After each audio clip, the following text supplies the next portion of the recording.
Hello guys, जैसे कि आप सभी जानते हैं ये हमारा stand up for all YouTube channel है। हम बेसिक से लेकर एक्सपर्ट लेवल की आपको क्लास उपलब्ध करा रहे हैं।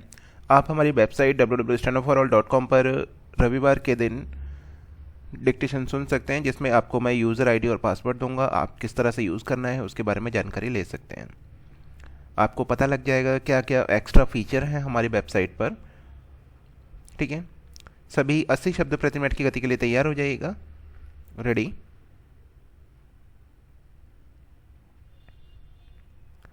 सुप्रीम कोर्ट से लेकर हाई कोर्ट तक में बंगाल की पुलिस की एक बाद एक किरकिरी और फजीहत हो रही है। कुछ दिनों पहले जब इंटरनेट मीडिया पर लॉकडाउन को लेकर एक फ़ोटो पोस्ट किया गया था, तो कोलकाता पुलिस ने दिल्ली में रहने वाली एक महिला के खिलाफ कार्रवाई शुरू की थी। उस मामले में सुप्रीम कोर्ट ने कोलकाता पुलिस को फटकार लगाई थी। इसके कुछ दिनों बाद ही पटाखे को लेकर हाई कोर्ट में पुलिस की फजीहत हुई थी। अब एक अन्य मामले में कोलकाता हाई कोर्ट ने पुलिस को लेकर सख्त टिप्पणी की है। हाई कोर्ट ने कहा, अन्य आपराधिक गतिविधियों की जांच से पहले वर्दीधारी अपराधियों के खिलाफ कार्रवाई अधिक महत्वपूर्ण है। इतना ही नहीं, 2 जजों की पीठ ने बंगाल के पुलिस महानिदेशक डीजीपी को जाली चेक के मामले में एक अधिकारी के खिलाफ जांच करने के निर्देश दिए हैं। दरअसल एक अग्रिम जमानत याचिका पर सुनवाई करते हुए न्यायाधीश एस बनर्जी और न्यायाधीश अनिरुद्ध रॉय की पीठ ने कहा कि जाली चेक के मामले में गिरफ्तार किए गए लोगों में से एक ने दावा किया है कि याचिकाकर्ता ने उसे एक सेवानिवृत्त बैंक प्रबंधक से मिलाया था। दावे के आधार पर याचिकाकर्ता को जांच अधिकारी ने पूछताछ के लिए बुलाया था। अदालत ने कहा कि यह जांच अधिकारी द्वारा उत्पीड़न या जबरन वसूली का मामला प्रतीत होता है और इस कथित अनुचित आचरण के लिए तत्काल उचित अनुशासनात्मक कार्रवाई की जानी चाहिए।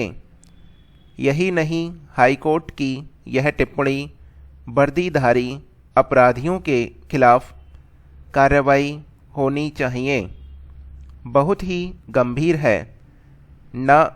कहीं न कहीं इससे पूरे पुलिस विभाग पर सवालिया निशान लग गया है। अक्सर ही पुलिस वाले के कारनामे सामने आते रहते हैं।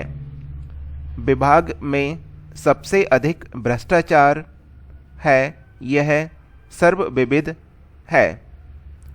सुप्रीम कोर्ट से लेकर हाई कोर्ट तक में फटकार लगने के बावजूद पुलिस विभाग में सुधार नहीं हो रहा है। आखिर ऐसा क्यों है? क्या पुलिस विभाग में भ्रष्टाचार इतनी जड़ें जमा चुका है कि उसका समूल नष्ट नहीं हो पा रहा? इस पर आईपीएस अधिकारियों से लेकर गृह विभाग के अन्य वरिष्ठ अफसरों और यहाँ तक कि गृह विभाग को गंभीरता से विचार करना होगा।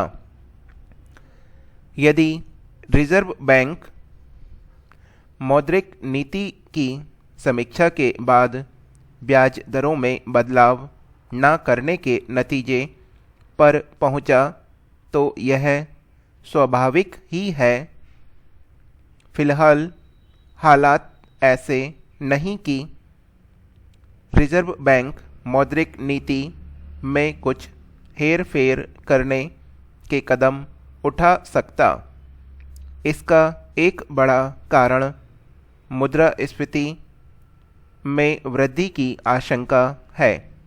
वर्तमान परिस्थितियों में रिजर्व बैंक को इसकी चिंता करनी ही होगी कि मुद्रास्फीति नियंत्रण में बनी रहे।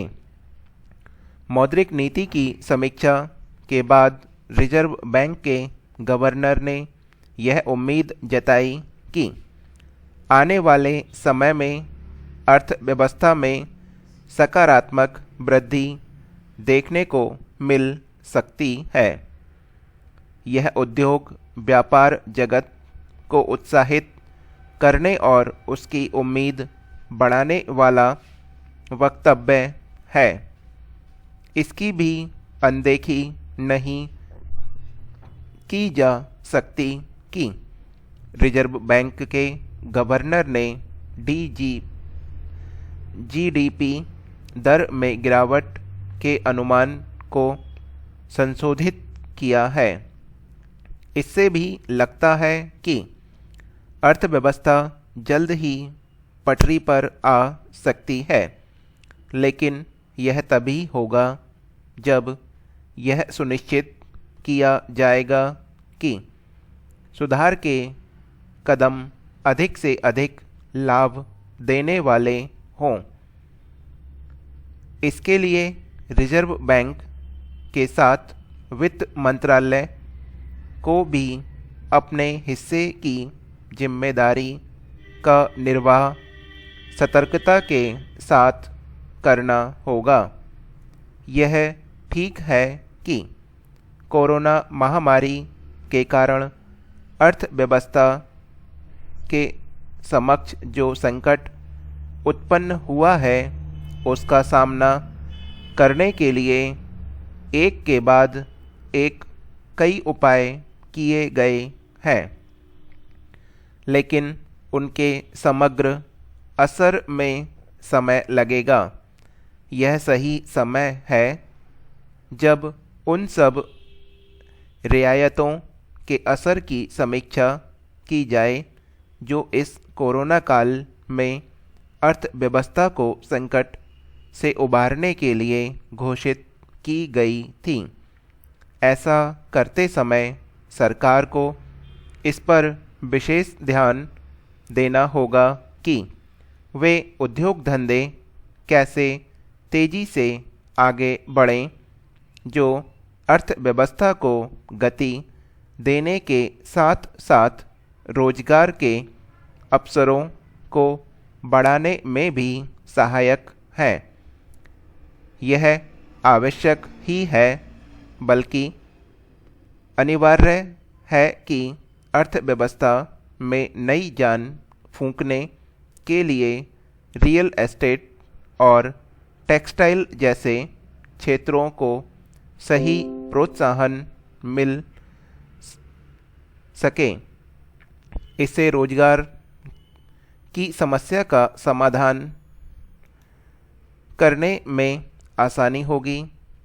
इस सब के अलावा इस ओर भी ध्यान देना आवश्यक है कि भारतीय अर्थव्यवस्था को बल देने के लिए चीन के उत्पादों और उसकी कंपनियों पर जो पाबंदियां लगाई गई थीं, उनके वांछित परिणाम दिख रहे हैं या नहीं।